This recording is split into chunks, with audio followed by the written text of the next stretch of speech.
Hi guys, my name is Nadia Ledwith. I'm an independent paparazzi consultant and you've come across my YouTube channel. Today we're going to talk about games on your lives. A lot of people ask questions, consultants all the time are asking questions. How do you play bingo on your live? How do you play this game on your live? And so I thought I would just explain a couple of the games that I like to play. We play a game on almost every single one of the lives I do, and there's a few reasons why. It gets people talking. So a lot of times you feel like you're kind of talking to yourself when you're doing a live, but if you can get people commenting, which they will do if they're playing a game with you, it kind of feels like people are talking back. And then people love to win free stuff. So it can get people on your lives if you say we're going to play a game and we're going to win it for somebody's going to win a free piece for playing. So it gets people involved, and then hopefully it will get some extra people on your live. And games are fun. Games are fun anyway, so it kind of keeps the conversation going, and in between showing jewelry you can be playing a game. So one of the main ones that I hear people ask about is bingo. People want to know, how do you play bingo on your live? And it's actually very, very simple. I have a bingo game at home, which is nice, but you don't need to have one. So we have like the normal bingo where the balls come out, and you can have that and do it like that, but you don't have to.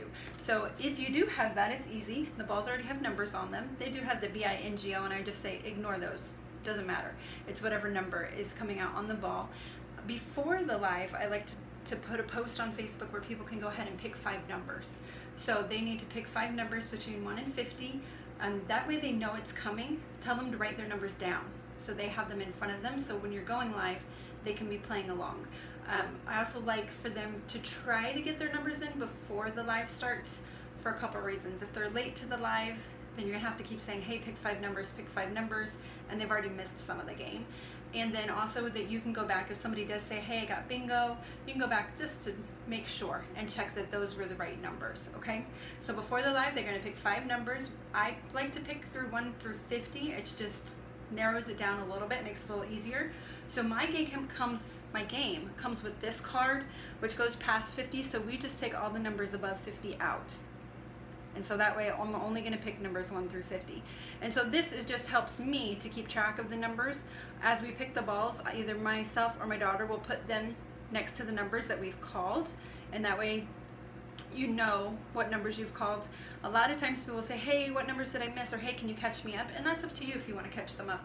I like to say, hey, I'm not repeating numbers. That way they stay on the live and they're paying attention. But sometimes my viewers will help out by posting the numbers and saying, hey, she's already called this, this, this, this. That's up to you if you want to help people out by calling the numbers again that have already been called, or if you just want them to make sure they're on the live watching, okay? So as I'm picking numbers, we just put the ball next to the number, but obviously you can make your own little chart at home. You can just write numbers 1 through 50 on a piece of paper and just put a little check mark as you're calling numbers. If you have the balls, great. All right, so one of mine, I'll just pull it and let it come out. It's loud, so I'm not gonna do it right now. But then I'll hold the ball up in the screen so that people can see the number. If you don't have the balls, just take little pieces of paper and write number 1 through 50, 1 on each paper.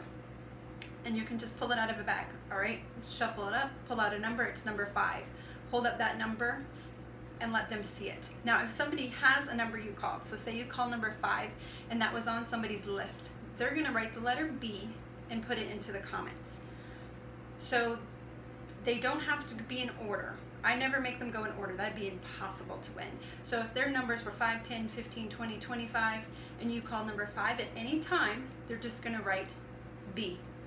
Then if you call 10 and they have number 5 already called and they have 10 already called, in the comments they need to write BI every single time, so everybody knows where everybody's at. And then the first person that gets all 5 in any order, so say your next number was 25, now they're at BIN, and they're going to write that in the comments so that you know where they're at. Once they get to bingo, the first person that gets bingo is going to win. So you need to remind them it's the first person that you see on your screen, because as we know, everybody sees their own comment first. And so you don't want them, if there's a tie, getting mad at you. So say at the beginning, the comments have to be in the order that I see them from my screen, not necessarily your screen, because yours is going to show up first. Okay? That's bingo. Very, very simple. You can play multiple times in a night if you want to. I normally just play once, and I just show a few pieces of jewelry, and I say, okay, let's pick a couple numbers. And I'll call a couple numbers at a time, let them catch up with their bingo, go on, show some more jewelry, and then go back to the numbers. I like to try to draw it out through the night, not do it all at once, to try to keep people on the live. And of course you can tell them you've got to be on to win. I've had people turn in numbers before live and then not come on the live. And my husband, who's like very, very detail oriented, was keeping track, and somebody would have won if they would have been on the live, but they weren't. So we just keep going and let whoever's on the live win. And that way you've got the most viewers that you can possibly have. Okay, so that's bingo. The other game that's super easy, and I do this all the time, is trivia. Trivia can be themed. So last week we did trivia. My birthday was in May, so it was a May month, and so I said we're gonna do celebrity May birthday trivia. And so I just looked up some May birthdays and gave a description of a person, a famous actor or singer or whatever, and whoever was the first person to answer correctly on my screen, again, got a point. And at the end of the night, when I had asked 10 or 11 or 12 famous people with May birthdays, whoever had the most points got to win a free piece. The other way to do it, I have Trivial Pursuit, the board game, and so sometimes I just pull out a card or pull out some cards and ask questions from there. So this one says, what African country served as the shooting location for Tatooine in the original Star Wars? So it could be just something random, and whoever gets the answer correctly first gets a point. Again, you can also just Google trivia questions. You could say, hey, one of my personally sponsored played like America trivia the other day because it was Memorial Day. So she asked all kinds of questions about the United States, about famous landmarks, so you can do a theme. And then always announce, again, before you're live, hey, we're playing trivia, it's gonna be American themed, and if you get the most answers right, you're gonna win a free piece of jewelry. Okay, and again, I like to space it out throughout the entire live. Show jewelry, ask a question, show jewelry, ask a question, and always remind them it's the first person on your screen to get the correct answer. Then it's up to you as well. It depends on how hard I feel the questions are, whether I'm gonna let people guess more than one time. If I feel like the same person is gonna answer over and over and over again, I say, okay, everybody gets one chance to answer, and then if nobody's getting it, I'll let you go back and guess again. So that keeps somebody from guessing 5 times in a row without letting someone else take a guess at it. So you can do that too. Those rules are up to you. Whatever you feel would be more fair and whatever would make the night go smoother. So you can say 1 guess per person. If nobody gets the answer right, we're gonna throw that question out, or you can say 1 guess until I say, okay, go ahead and take another guess. Okay, that's trivia. Trivia is super easy, either from a board game you have at home already, or just Google whatever kind of questions you wanna find. Another really easy game that I like to play is like Beat the Clock. This gets people commenting, because what you're gonna do is set a timer on a separate device for a random amount of minutes. So you could say 5 minutes, you could say 10 minutes and 25 seconds, whatever you're gonna set your kitchen timer for, or another phone for that's gonna beep when the timer goes off. I think it's much better if you have something that's gonna beep, kind of builds the suspense and helps with that. We tried one day using a phone, and for some reason it just would not beep when the time was up, and that's kind of anticlimactic. So you want something that's gonna beep and your viewers are gonna hear it beep and they're gonna know right when it goes off. So you're just gonna say, hey, I'm setting my timer. The last comment when the timer goes off gets a point. So again, you can do this throughout the night. So say I set my timer for 5 minutes and somebody commented at 4 minutes and 50 seconds, and then the timer goes off. That person's gonna get a point. They had the last comment. Now what can the comment be? Anything. So they can just be saying, hey, they can be buying something, but they don't have to be.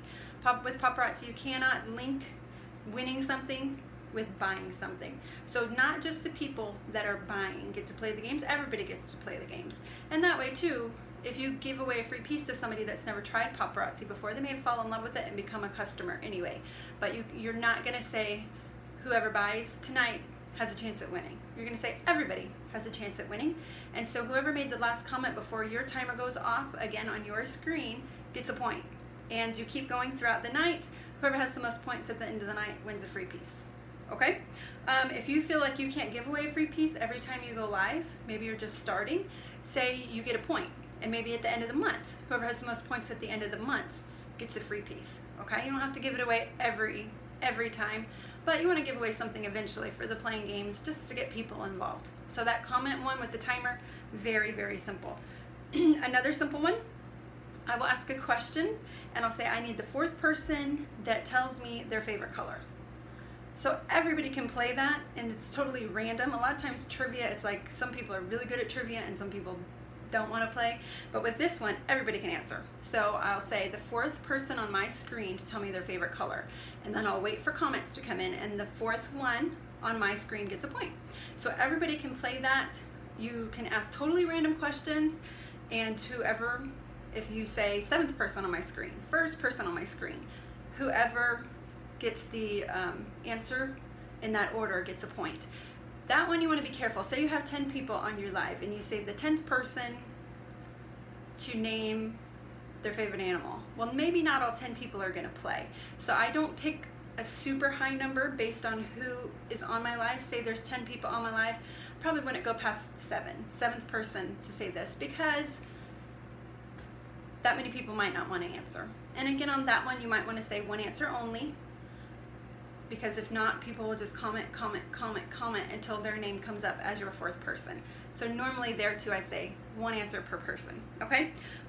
Another great game, takes a little bit of work though, is Family Feud. Family Feud, you can go on Pinterest, you can go on Google and just type in Family Feud questions. And you want one that's gonna give you questions, but also like how many people answered that, okay? So what I do is write down some questions, and again, it's going to be just let people answer. And whoever comes up with the first place answer gets a point. If you want to go even further, maybe the first place answer gets 3 points, the second place answer gets 2 points, and the third place answer gets 1 point. So you can give multiple people points for that, or you can just say whoever gets the top answer gets a point.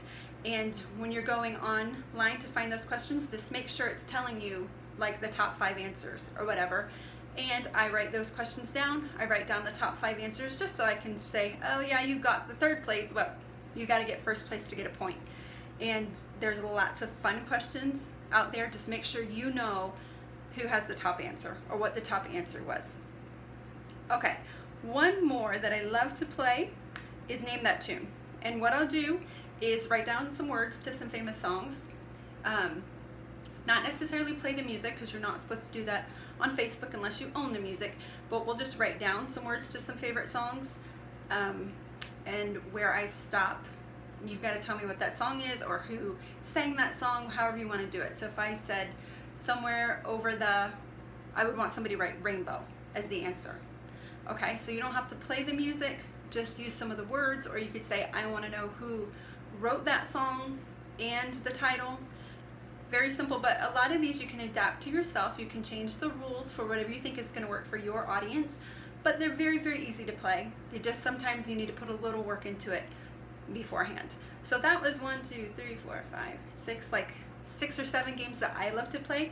If you have any that you love or would like to see if I could figure out how we could do it as a Facebook Live, please just write some notes to me and we will figure that out. I'm always looking for new ideas and new games to play on my lives. If you want to catch one of my lives, you can hop on Facebook and go to facebook.com/TheChicJewel. It's TheChicJewel. My lives are a little bit different right now for the summer. They're usually Thursday nights at 8, but as they have to change sometimes because of scheduling, if you'll just check my page, I always make an event when I'm going live. And if you would like to email me with any questions, you can email me at thechicjewel@gmail.com. You can also check out my website at paparazziaccessories.com/185770. If you have any questions about joining Paparazzi or about shopping Paparazzi, just contact me one of those ways. I hope this helped you with how to play some games, and let me know if you have any more ideas.